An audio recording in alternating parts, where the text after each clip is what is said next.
Hi everyone, welcome to Java Programming Language. This is the first lecture of Java Programming Language.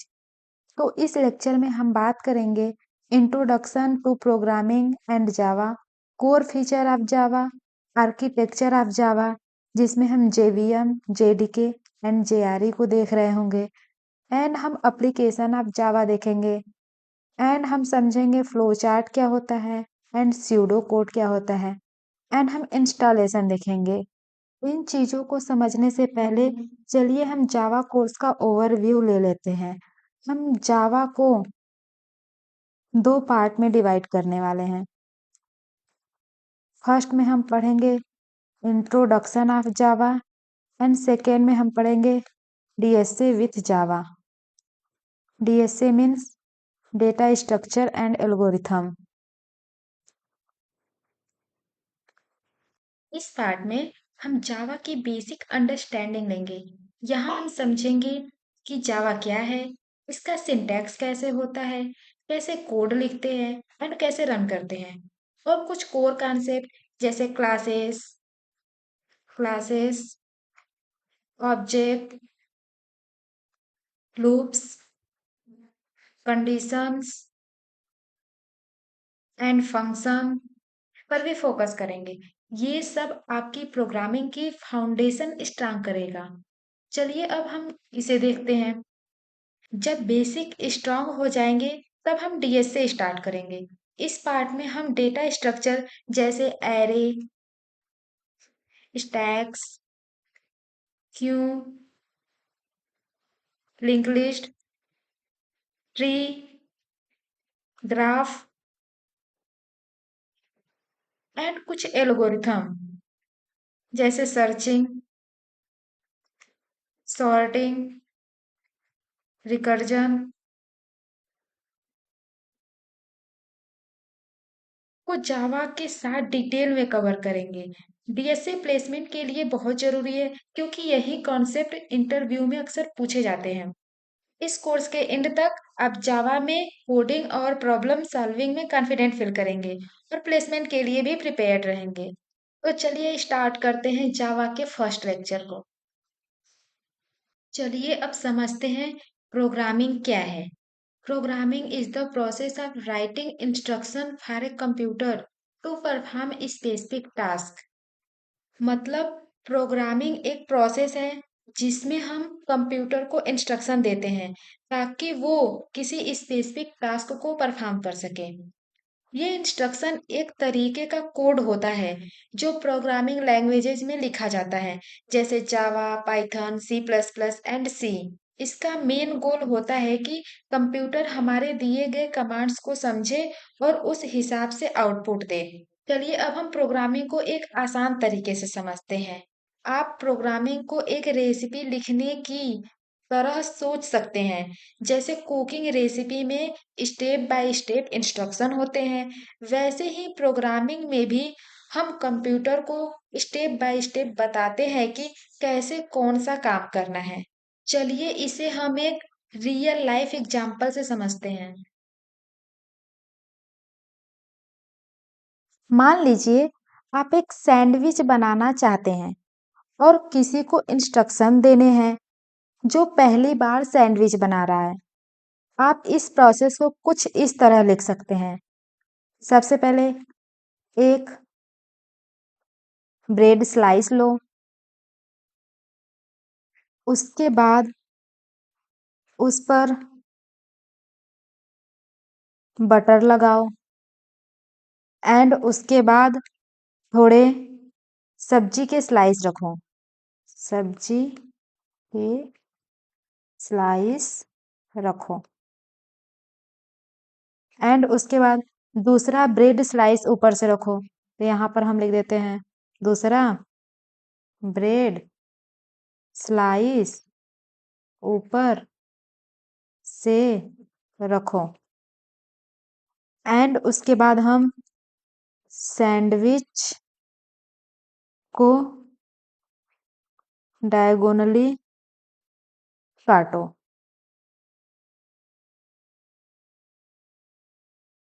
तो ये हमारा instruction हो गया। ये जो स्टेप बाय स्टेप इंस्ट्रक्शन है, इसे हम एल्गोरिथम कहते हैं। ये स्टेप बाय स्टेप इंस्ट्रक्शन एक एल्गोरिथम है जो सैंडविच बनाने के लिए दिए गए हैं। अगर इंस्ट्रक्शन में से कोई स्टेप मिस हो जाए तो सैंडविच इनकम्प्लीट हो सकता है। इस तरह प्रोग्रामिंग में भी हमें इंस्ट्रक्शन को एक्यूरेटली और लॉजिकली लिखना पड़ता है। तो चलिए इसे हम समझते हैं। तो हमने यहाँ पर देखा कि जो ये प्रोग्रामिंग है, ये एक प्रोसेस है जिसमें हम कंप्यूटर को स्टेप बाय स्टेप इंस्ट्रक्शन देते हैं ताकि वो हमारे दिए गए टास्क को परफॉर्म कर सके। ये इंस्ट्रक्शन एक तरीके का कोड होता है जिसे हम जावा, पाइथन, सी, सी प्लस प्लस इन लैंग्वेजेज में लिखते हैं। इसे समझने के लिए सोचिए कि इंसान आपस में हिंदी या इंग्लिश में बात करते हैं, लेकिन कंप्यूटर ये लैंग्वेज समझ नहीं सकता। कंप्यूटर सिर्फ बाइनरी लैंग्वेज में काम करता है, जो सिर्फ 0 और 1 का कॉम्बिनेशन होता है। तो इंसान और कंप्यूटर के बीच में बातचीत या इंस्ट्रक्शन देने के लिए हमें एक बीच का रास्ता चाहिए होता है, ताकि हम जो भी इंस्ट्रक्शन दे वो कंप्यूटर हमारा समझ सके। और यही प्रोग्रामिंग का रोल है।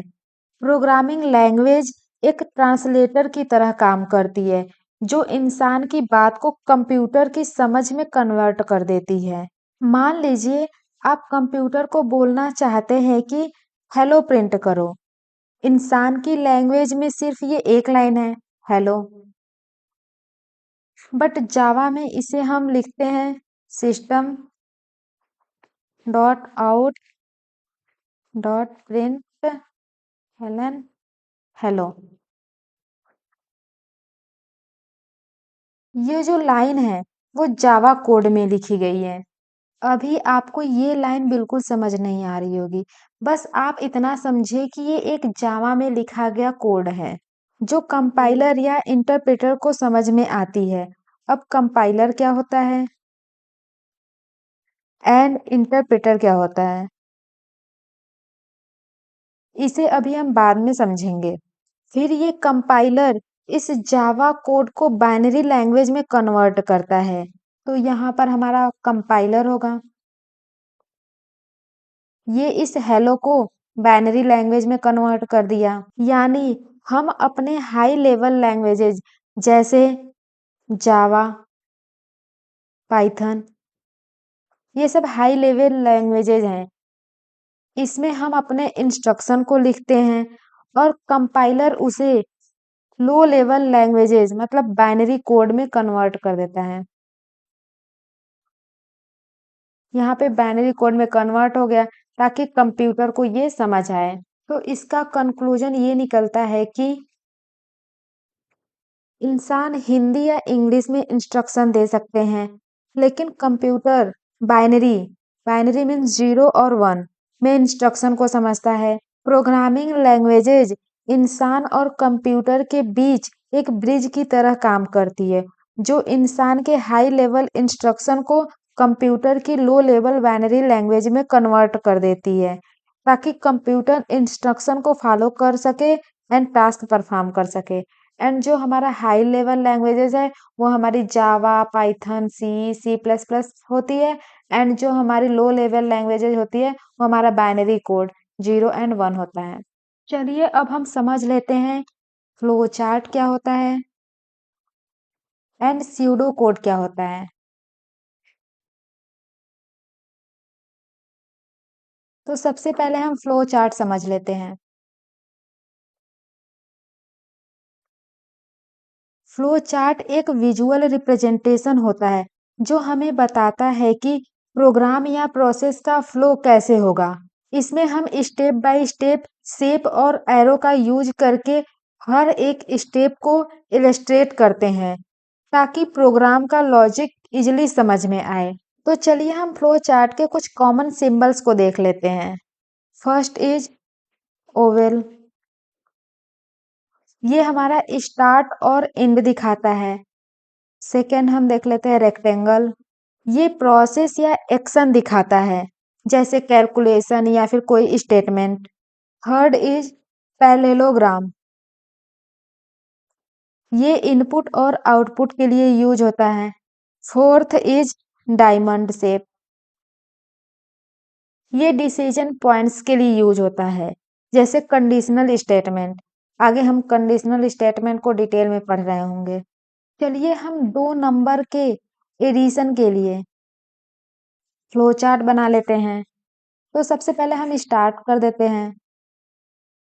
हमने आपको बताया था स्टार्ट एंड एंड के लिए हम ये यूज करते हैं, तो हमने यहाँ पर स्टार्ट कर दिया। स्टार्ट करने के बाद हम 2 नंबर को ले लेते हैं, जिस 2 नंबर का सम हमें फाइंड करना है। तो हम यहाँ पर इनपुट ले लेते हैं नंबर ए एंड बी।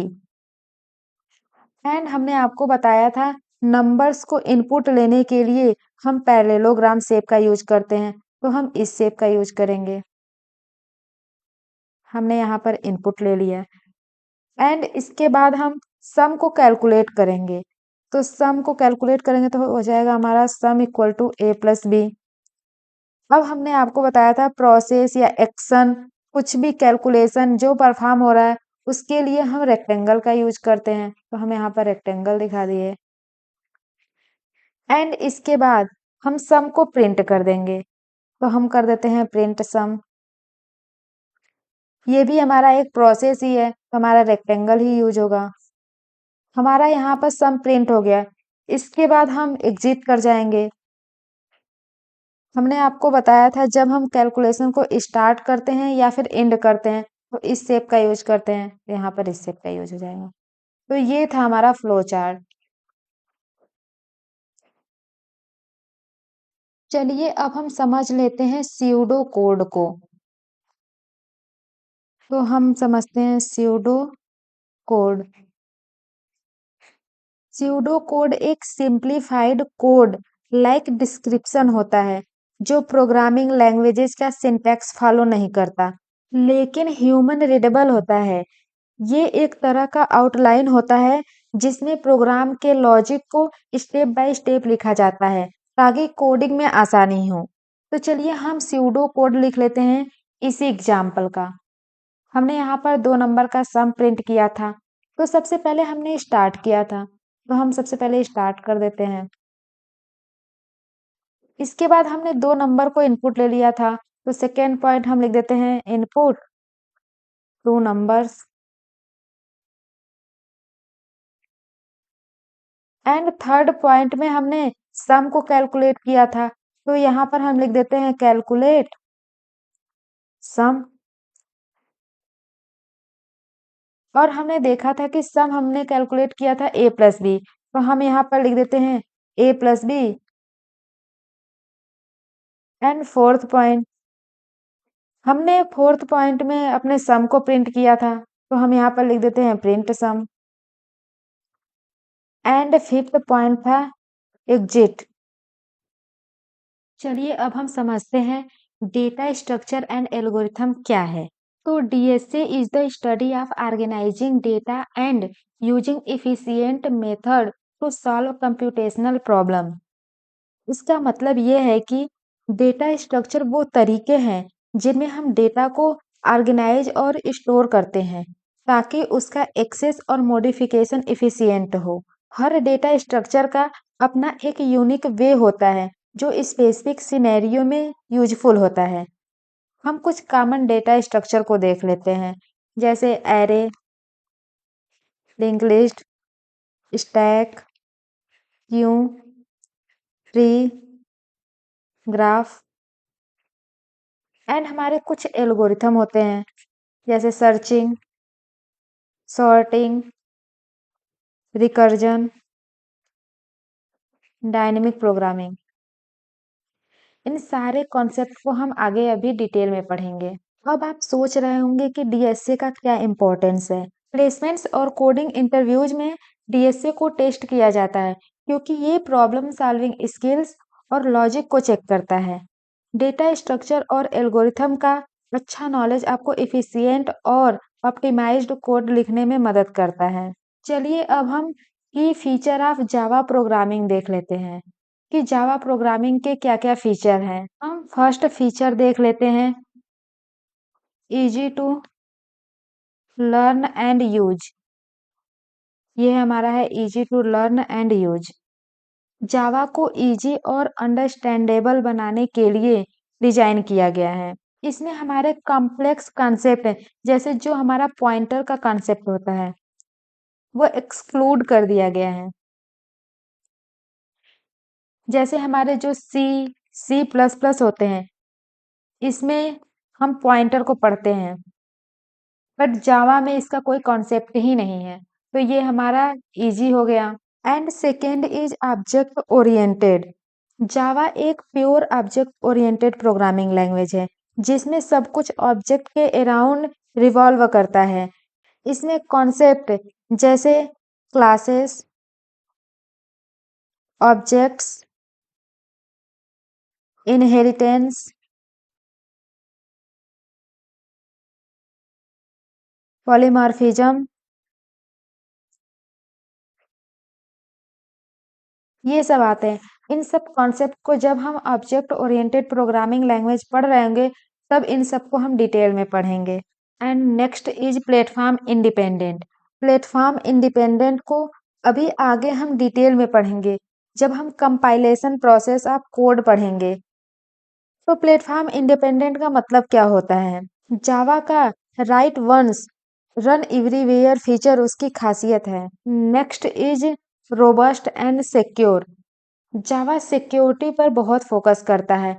ये कोड को सिक्योरली एग्जीक्यूट करने के लिए built in security feature provide करता है, जैसे बाइट कोड वेरिफिकेशन और सैंडबॉक्सिंग। इसमें पॉइंटर का यूज नहीं होता है, इसलिए मेमोरी एक्सेस सेफ रहता है।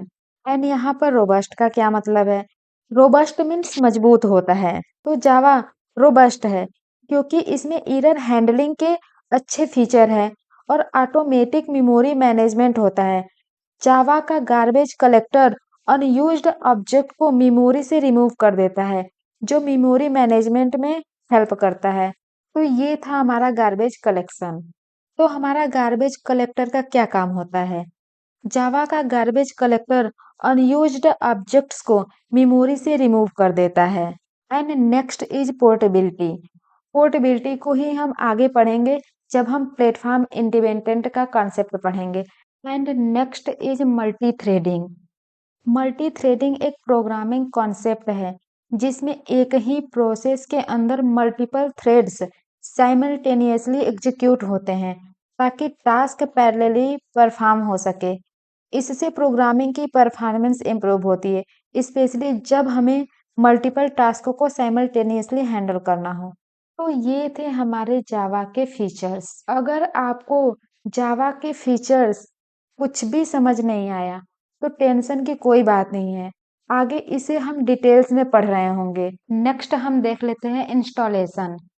तो जावा के कोड को रन करने से पहले हमें कुछ-कुछ चीज़ें इंस्टॉल करनी पड़ेगी। इसको इंस्टॉल करने के बाद ही हम अपने कोड को रन कर सकते हैं। इसमें से सबसे पहले जो चीज़ें हमें इंस्टॉल करनी है, वो हमें इंस्टॉल करनी है Java development kit. Java development kit एक सॉफ्टवेयर पैकेज है, जो जावा प्रोग्रामिंग लैंग्वेज के लिए इसेंशियल टूल प्रोवाइड करता है। अगर आप जावा प्रोग्रामिंग करना चाहते हैं, तो जेडीके को अपने कंप्यूटर पर इंस्टॉल करना ज़रूरी है। अब जेडीके को इंस्टॉल करने के बाद हमें एक कोड एडिटर को इंस्टॉल करना होगा। इसके लिए आप इंटेलिजे भी इंस्टॉल कर सकते हैं, या फिर वीएस कोड को भी डाउनलोड कर सकते हैं, या फिर एक्लिप्स को भी डाउनलोड कर सकते हैं। बट हम इंटेलिजे को डाउनलोड करेंगे, एंड वहाँ पर हम देखेंगे कि कैसे अपने कोड को रन करते हैं। इसको हम कैसे डाउनलोड करते हैं, इसका डाउनलोडिंग प्रोसेस हमने नेक्स्ट लेक्चर में एक सेपरेट वीडियो में बनाया है, तो आप वहां से इसको जाकर देख सकते हैं।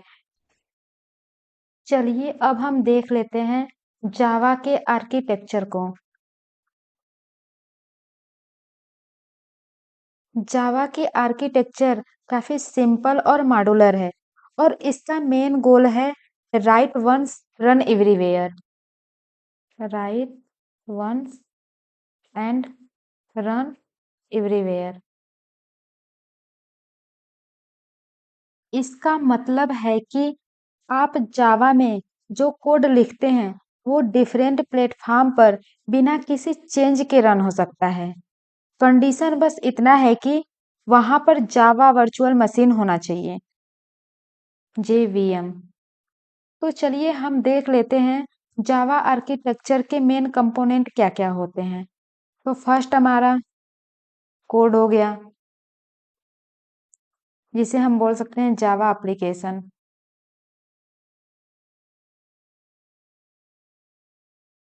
सबसे पहले आप अपने Java program mean source code को लिखते हो, जो डॉट जावा फाइल में सेव होती है। ये हमारी डॉट जावा फाइल होता है। ये प्रोग्राम आपके बिजनेस लॉजिक या एप्लीकेशन लॉजिक को डिफाइन करता है। अभी हम इसे आगे समझेंगे। And second is Java compiler, जिसे हम जावा सी भी बोलते हैं। ये आपका सोर्स कोड, ये हमारा सोर्स कोड था। तो ये source code dot Java file में लिखा होता है। ये जो जावा कंपाइलर है, इस कोड को बाइट कोड में कन्वर्ट कर देता है। बाइट कोड एक प्लेटफॉर्म इंडिपेंडेंट कोड है, जो किसी भी सिस्टम पर रन हो सकता है, जब तक वहां पर जेवीएम हो, जो अभी हमने आपको बताया। थर्ड हमारा हो गया बाइट कोड। अभी इन सबको आगे हम पढ़ेंगे। फोर्थ हो गया हमारा जेवीएम, इसे भी हम देखेंगे। एंड जेवीएम के अंदर हमारा क्लास लोडर, एग्जीक्यूशन इंजन,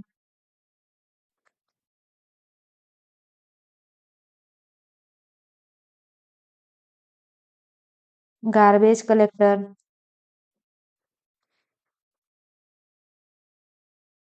ये सब पढ़ेंगे। तो यहाँ पर सबसे पहले क्या होता है, हम यहाँ पर राइट जावा कोड, यहाँ पर हम कोड लिखते हैं, वो हमारा होता है डॉट जावा फाइल। उस कोड को जावा सी कंपाइलर से बाइट कोड में कन्वर्ट करते हो। तो यहाँ पर हमने कोड को कंपाइल कर दिया, एंड यहाँ पर हमारा जनरेट हो गया बाइट कोड। कंपाइल करने के लिए हमने जावा सी कंपाइलर का यूज किया। इस कंपाइलर से ये जो हमारा जावा का कोड था वो बाइट कोड में कन्वर्ट हो गया। उसके बाद जो ये हमारा बाइट कोड हो गया, उसको हमने जेवीएम में लोड कर दिया। ये जो हमारा जेवीएम एग्जीक्यूशन इंजन है, वो बाइट कोड को मशीन कोड में कन्वर्ट करके एग्जीक्यूट कर देता है। तो यहाँ पर हमारा एग्जीक्यूट बाइट कोड होगा, तो ये हमारा मशीन कोड में कन्वर्ट हो गया। एंड यहाँ पर किसी भी ऑपरेटिंग सिस्टम पर हम अपने कोड को रन कर सकते हैं। इसे हम विंडो, लिनक्स, मैक, किसी पर भी रन कर सकते हैं। तो चलिए इसे हम डिटेल में समझते हैं। सबसे पहले हमने अपना कोड लिख लिया। कोड को हम बोलते हैं सोर्स कोड। ये जो सोर्स कोड की फाइल है, उसका एक्सटेंशन होगा डॉट जावा। ये हमारा हाई लेवल लैंग्वेजेस में लिखा गया है, जैसे जावा। हम यहाँ पर जावा पढ़ रहे हैं, तो जो हमने कोड लिखा है वो हमने जावा में लिखा है। एंड ये जो जावा फाइल है, उसका एक्सटेंशन हो जाएगा डॉट जावा। अगर हमने अपना कोड पाइथन में लिखा होता, तो ये हमारी पाइथन की फाइल होती, तो उसका एक्सटेंशन हमारा डॉट पीवाई होता। अगर हमने अपना कोड सी प्लस प्लस में लिखा होता, तो ये हमारी सी प्लस प्लस की फाइल होती, तो उसका एक्सटेंशन हमारा डॉट सीपीपी होता। अब जो हमारा ये सोर्स कोड लिखा है, वो हमारा हाई लेवल लैंग्वेजेज में लिखा है। अब ये हाई लेवल लैंग्वेजेज डायरेक्टली हमारे सिस्टम को तो समझ आती नहीं है, तो हम यहाँ पर यूज करते हैं कंपाइलर का। ये जो कंपाइलर है, इस हाई लेवल लैंग्वेजेस को लो लेवल लैंग्वेजेस में कन्वर्ट कर देती है, मीन्स मशीन लैंग्वेज में।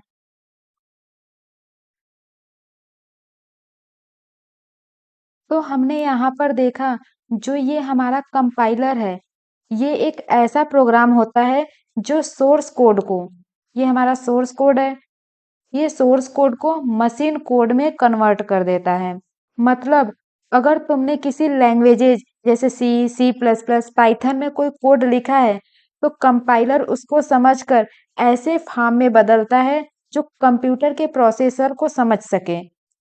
तो यहाँ पर कंपाइलर ने इस हमारे हाई लेवल लैंग्वेजेस को लो लेवल लैंग्वेजेस में कन्वर्ट कर दिया। बट जो ये हमारे जावा लैंग्वेज है, इसमें कुछ ये अलग टाइप से होता है।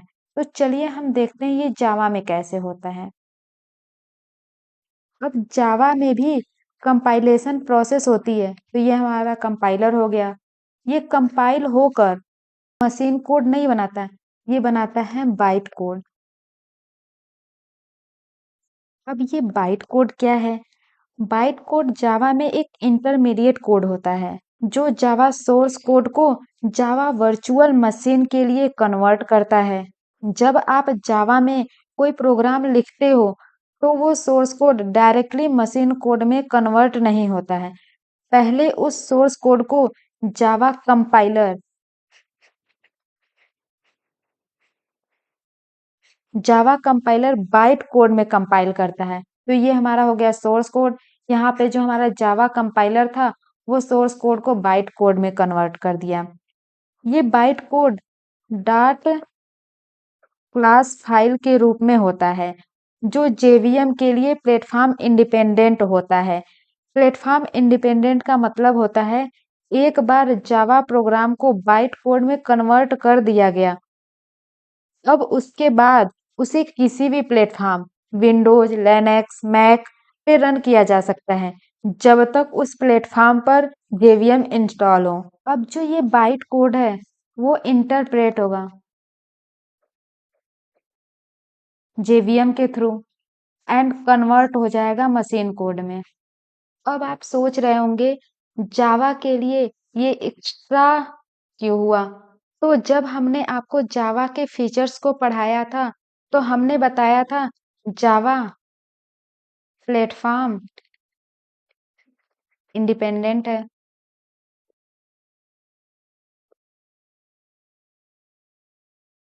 इसका मतलब हमने आपको क्या बताया था?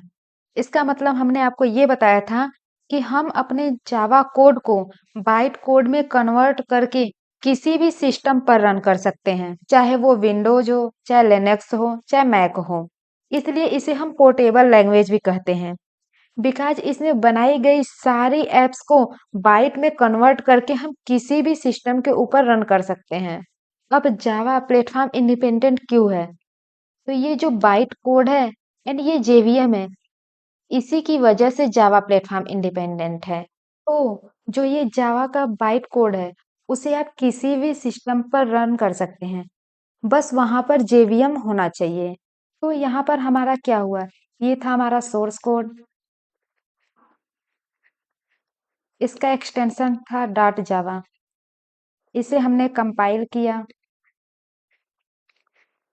जावा सी कंपाइलर, ये कन्वर्ट हो गया बाइट कोड में।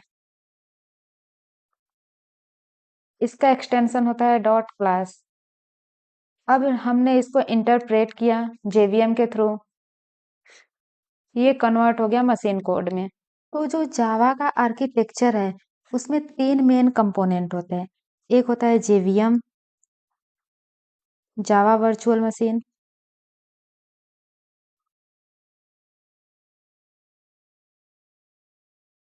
Second JRE,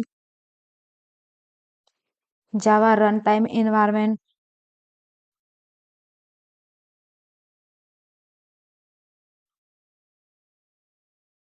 and third is JDK, Java development kit. तो ये हो गया हमारा जेवीएम एंड ये जेआरई एंड ये जेडीके। तो सबसे पहले हम बात कर लेते हैं जेवीएम का। इसका फुल फॉर्म होता है Java virtual machine.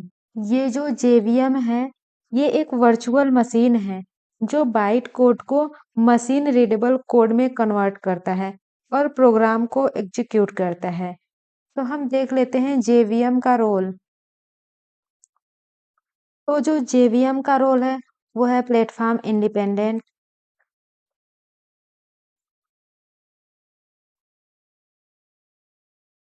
And second is byte code execution.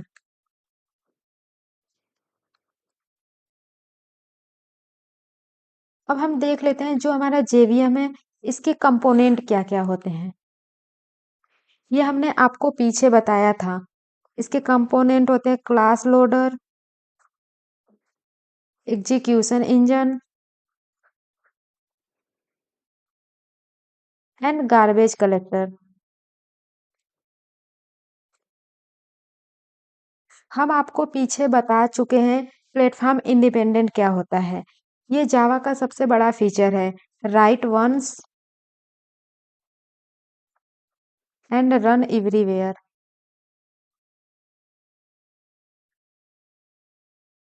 इसका मतलब है कि आप जो जावा प्रोग्राम लिखते हो वो हर प्लेटफॉर्म पर रन कर सकता है। ये जेवीएम की वजह से होता है, क्योंकि जेवीएम हर operating system, Windows, Linux, Mac, इन सब के लिए स्पेसिफिक होता है। अब हम सेकेंड देख लेते हैं, बाइट कोड एग्जीक्यूशन। जब हम जावा कोड लिखते हैं, वो पहले सोर्स कोड, ये हमारा हो गया सोर्स कोड, फिर डॉट जावा में होता है। अब जो ये हमारा सोर्स कोड है, उसे हम कंपाइलर के थ्रू, जावा कंपाइलर, इसके थ्रू हम बाइट कोड में कन्वर्ट करते हैं। बाइट कोड, इसका एक्सटेंशन होता है डॉट क्लास। अब जो जेवीएम होता है वो हमारा क्या काम करता है, ये जो हमारा बाइट कोड है उसे मशीन कोड में कन्वर्ट कर देता है।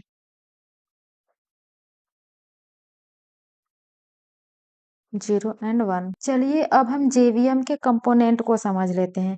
ये है हमारा class loader. Class loader bite code को मेमोरी में लोड करता है।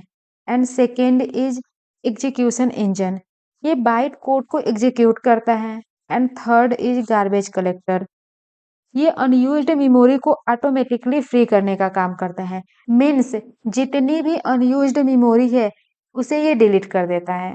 तो हम इंटरनल आर्किटेक्चर देख लेते हैं जेवीएम का।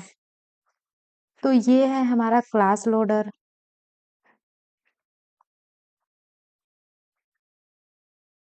एंड इसके बाद JVM memory,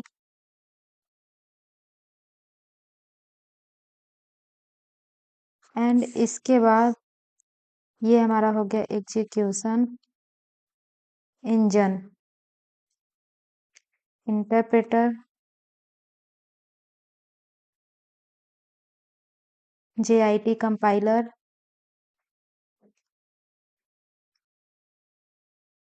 plus garbage collector.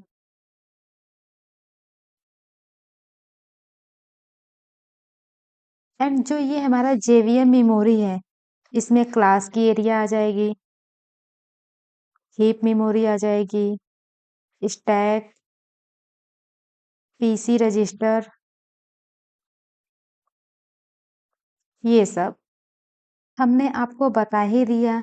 ये जो क्लास लोडर है ये बाइट कोड को मेमोरी में लोड करता है।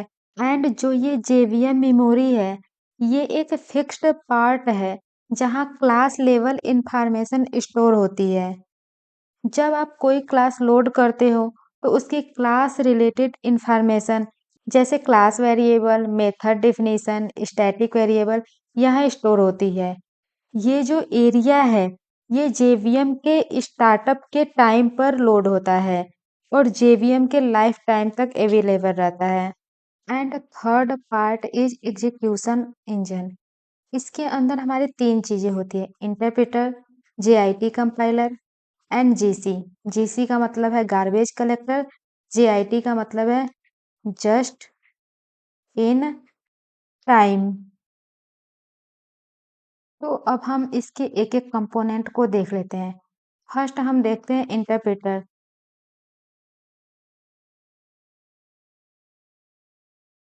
इंटरप्रेटर एक प्रोग्राम है जो कोड को directly line by line execute करता है। जावा में इंटरप्रेटर का रोल जेवीएम के एग्जीक्यूशन इंजन का होता है। अब हम देख लेते हैं रोल ऑफ इंटरप्रेटर।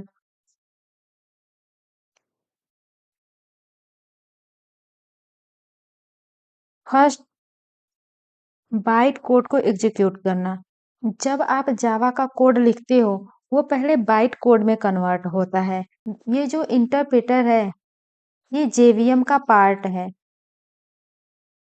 यहाँ पर आप देख रहे हैं, ये हमारा जेवीएम का स्ट्रक्चर है।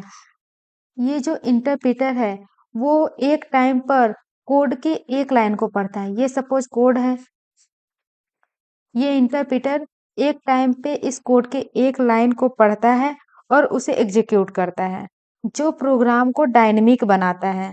अब हम देख लेते हैं इस इंटरप्रेटर के क्या एडवांटेज है। फर्स्ट इज पोर्टेबल, ये हम आपको पीछे बता चुके हैं। जावा में इंटरप्रेटर की वजह से कोड हर प्लेटफॉर्म पर रन कर सकती है, क्योंकि जेवीएम हर प्लेटफॉर्म के लिए अलग होती है। ऐसा नहीं है कि जेवीएम सारे प्लेटफॉर्म के लिए एक ही होती है। जितने प्लेटफॉर्म है सबके लिए जेवीएम अलग अलग होती है। अब इसके डिसएडवांटेज क्या है?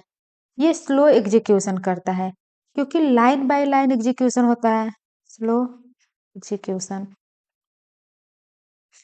लाइन बाय लाइन एग्जीक्यूशन करने की वजह से इंटरप्रेटर का परफॉर्मेंस थोड़ा स्लो हो सकता है।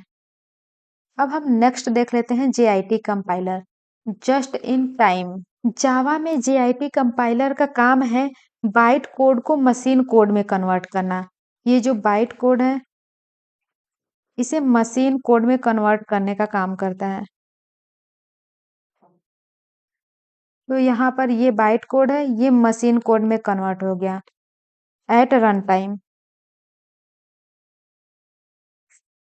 तो हमारा जेआईटी कंपाइलर का क्या काम है? Compile at run time. जब आपका जावा प्रोग्राम रन होता है, जेवीएम पहले बाइट कोड को इंटरप्रेटर के थ्रू एग्जीक्यूट करता है। जब कोई कोड फ्रिक्वेंटली रन होता है, तब जेआईटी कंपाइलर उस कोड को मशीन कोड में कंपाइल कर लेता है, ताकि फ्यूचर में उससे जल्दी एग्जीक्यूट किया जा सके। ये हमारे कोड को ऑप्टिमाइज भी करता है, ऑप्टिमाइजेशन, ताकि कोड का एग्जीक्यूशन फास्ट हो। जब आप एक प्रोग्राम रन करते हो और कोई फंक्शन बार बार कॉल हो रहा है, अगर हम कोई प्रोग्राम लिख रहे हैं, उसमें ये फंक्शन एक बार कॉल हो गया एंड यही फंक्शन दोबारा कॉल हो गया एंड यही फंक्शन थर्ड टाइम पे कॉल हो गया, तो जेआईटी कंपाइलर उस फंक्शन को मशीन कोड में कन्वर्ट कर देगा, जिससे नेक्स्ट टाइम जब वो फंक्शन कॉल हो तो वो जल्दी रन हो। अब जब हम अपने इस मेथड को कॉल करते हैं, तो इसके अंदर का code line by line execute करता है। अगर हम उसी मेथड को सेकेंड टाइम कॉल करें, तो फिर ये लाइन बाय लाइन एग्जीक्यूट होगा। यहाँ पर हमने उसी फंक्शन को कॉल किया है F1।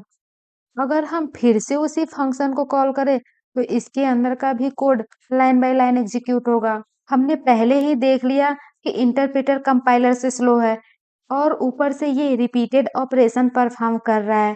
तो जब ये रिपीटेड ऑपरेशन परफॉर्म होते हैं, तब ये जस्ट इन टाइम कंपाइलर काम में आता है। Next is garbage collector.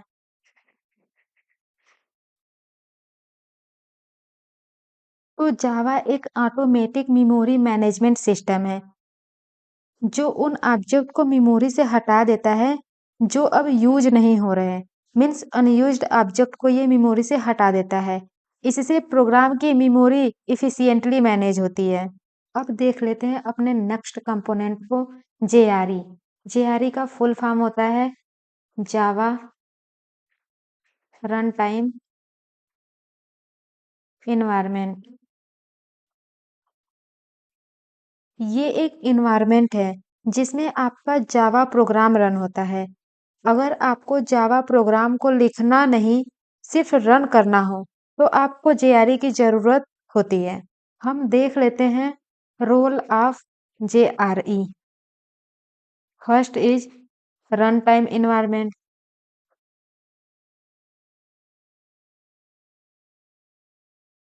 JRE में जेवीएम होती है, ये जेआरई हो गया, ये जेवीएम हो गया, जो प्रोग्राम को एग्जीक्यूट करता है।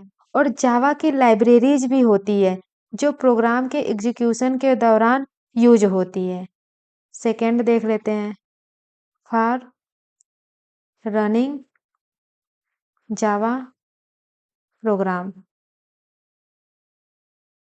अगर आपको जावा एप्लीकेशन चलाना है, तो आपको सिर्फ जेआरई चाहिए। इसमें आपको डेवलपमेंट टूल नहीं मिलते।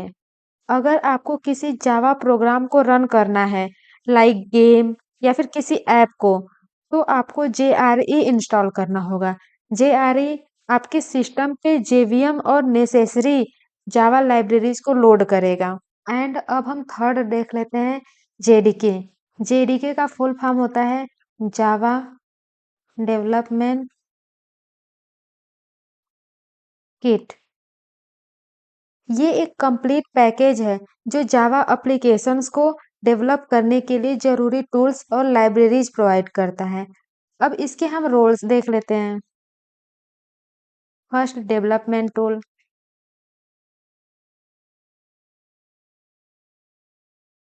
जेडीके के अंदर सब कुछ होता है जो आपको जावा प्रोग्राम लिखने, कंपाइल करने और रन करने के लिए जरूरी है।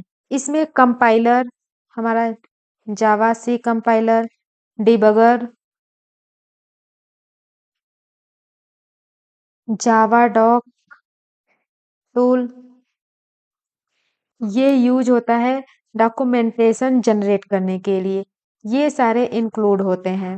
एंड हमने इस डायग्राम में देखा, ये जो हमारा जेडीके है, इसके अंदर हमारा जेआरई होता है एंड जेआरई के अंदर हमारा जेवीएम होता है। And third is for developers. अगर आप जावा प्रोग्रामर हैं और जावा एप्लीकेशन डेवलप करना चाहते हैं, तो आपको जेडीके की ज़रूरत होती है। जेडीके को इंस्टॉल करने के बाद आप जावा कंपाइलर कमांड यूज करके अपने सोर्स कोड को बाइट कोड में कंपाइल कर सकते हैं और जावा कमांड से उसे रन कर सकते हैं।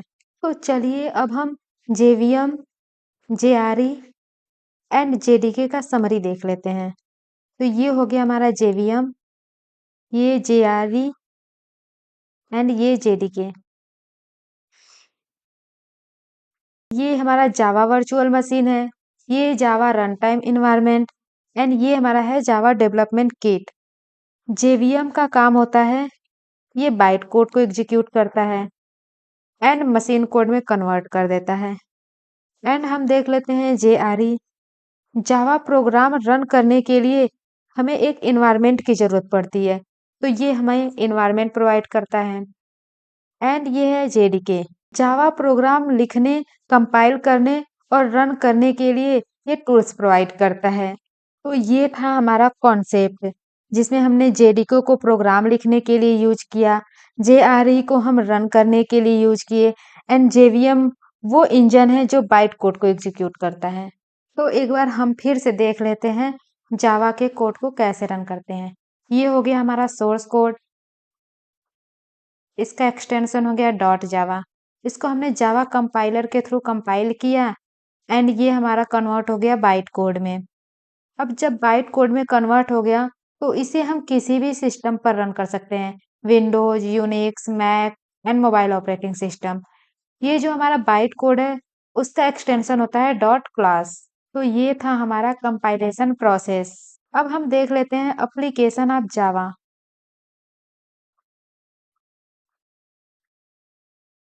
तो जावा को हम वेब डेवलपमेंट में यूज कर सकते हैं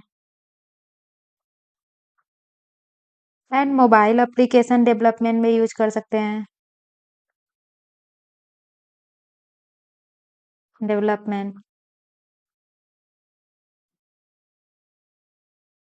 एंड इसे हम यूज कर सकते हैं इंटरप्राइज एप्लीकेशन,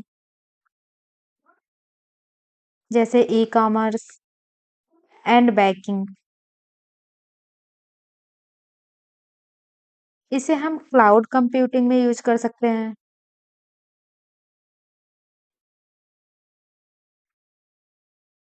गेम डेवलपमेंट में यूज कर सकते हैं। आईओटी में, आईओटी का फुल फॉर्म होता है इंटरनेट ऑफ थिंग।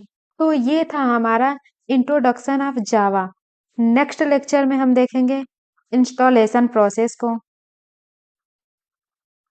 जिसमें हम जेडीको को इंस्टॉल करेंगे, जावा डेवलपमेंट किट एंड एक हम कोड एडिटर इंस्टॉल करेंगे या फिर आईडीई।